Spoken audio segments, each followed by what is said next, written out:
Woodstock's a special place. We have the best kinds of loonies here.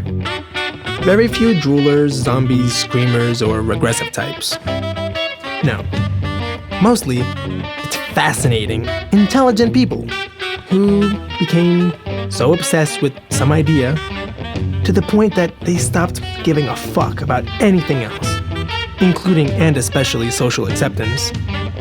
And it becomes like a fake it till you make it thing.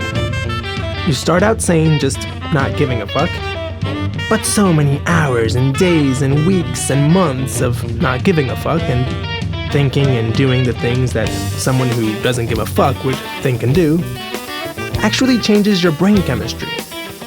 And so you slowly do lose that grasp on reality that you stopped giving a fuck about having anyway. I'll give you 2 examples.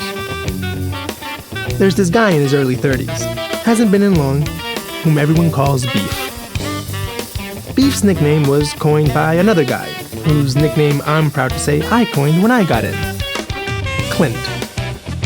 Clint's obsessed with this notion that distinct vowels, consonants, and syllables are a fabrication of linguists, paid for by the powers that be. According to Clint's theory, there are no distinct types of speech sound, but rather, all speech sound form fluid wave spectra of infinitely many possible sounds. Linguists have constructed language around distinct sounds in order to limit the kinds of words, and therefore thoughts, and therefore broad views of reality, that we can have. Without this linguistic oppression, Clint will tell you, we would be literally limitless as a species. Clint ironically pronounces certain words as these exaggerations of what he views as the logical conclusion of our mechanistic language paradigm. So, for example, instead of create, he says create. He thinks this is like biting satire. No one knows Clint's real name, supposedly because he doesn't want to be boxed in by mind-limiting sounds. If you piss off Clint, Clint gives you a nickname to punish you with linguistic oppression. This is what happened to Beef, whom Clint further oppresses by calling him Beefa, since a consonant not followed by a vowel shouldn't be possible under our divisive speech paradigm. This kind of bullying, absurd as it is, really rubs me the wrong way, which is why I decided to give Clint a nickname. I got the name from his aversion to having one, which I figured made him the man with no name, played by Clint Eastwood in the Dollars trilogy.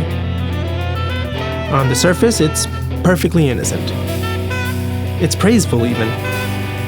Clint Eastwood, especially as the man with no name, is awesome.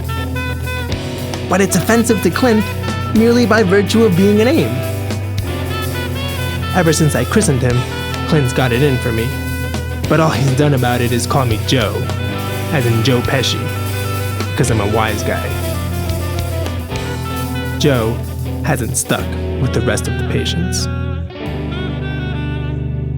But why did Clint call Beef Beef in the first place, you ask? It comes from Clint's mock divisive pronunciation of BF, initials of Bobby Fischer. Bobby Fischer's also meant to be ironic, I guess, because though Beef's just as nuts as Fischer ever was, the basis of the name comes from that quite the opposite of Fischer. Beef's the world's all-time worst player of a certain game. A handful of the guys here do a further riff on Clint's joke, calling Beef Kissa, as in a Clint-style pronunciation of KS for Kasparov. Kasparov's initials are in fact GK for Gary Kasparov, but I guess the guys don't know this, or don't care, and treat Kasparov's name as if it were Kasparov. Moving on, in Beef/Kiss's case, the game isn't chess. The game is none other than the game which is lost. Let me explain. Within minutes of my arrival at Woodstock, I heard Beef suddenly yell, I just lost the game. I asked him what the hell he was talking about, and he said this. There's a game called the game that everyone on the planet is playing at all times, whether they know it or not. The goal of the game is not to think about the game. If you think about it, you lose. Then you have a 30-minute grace period to get it off your mind before thinking about it again counts as another loss. Also, the moment you lose, you have to announce your loss to everyone around you, thereby making them lose. If someone around you hasn't heard of the game, you have to explain it to them and make them lose for the first time in their life. Pop their game cherry, if you will, as I have just done to you. All of your life, you've been winning at this game. And now, this moment, you have lost for the first time, and will lose again any moment that you remember it.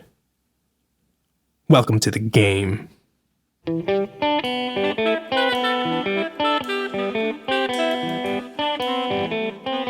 Whoever introduced Beef to the game ruined his fucking life.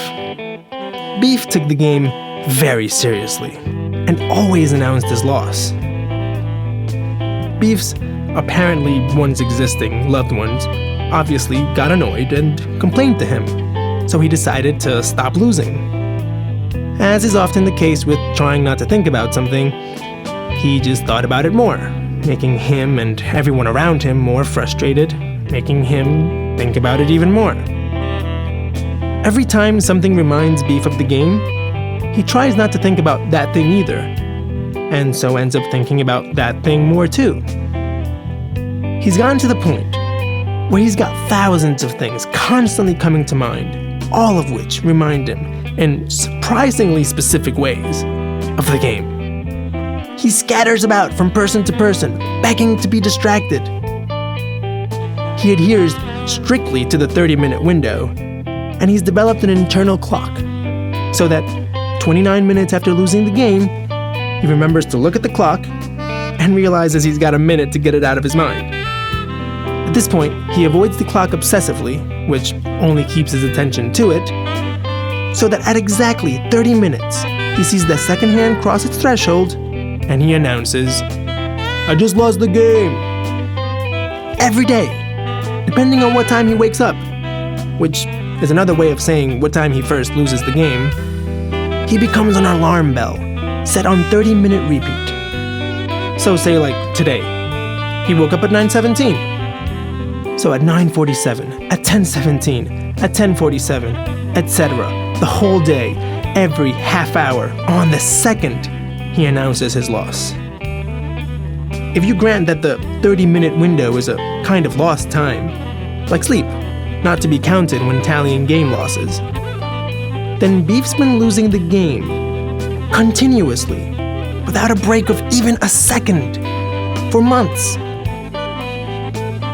The tragic thing is that not only is he the world's worst player, Beef's also likely the world's only player who really cares about winning the game in the first place.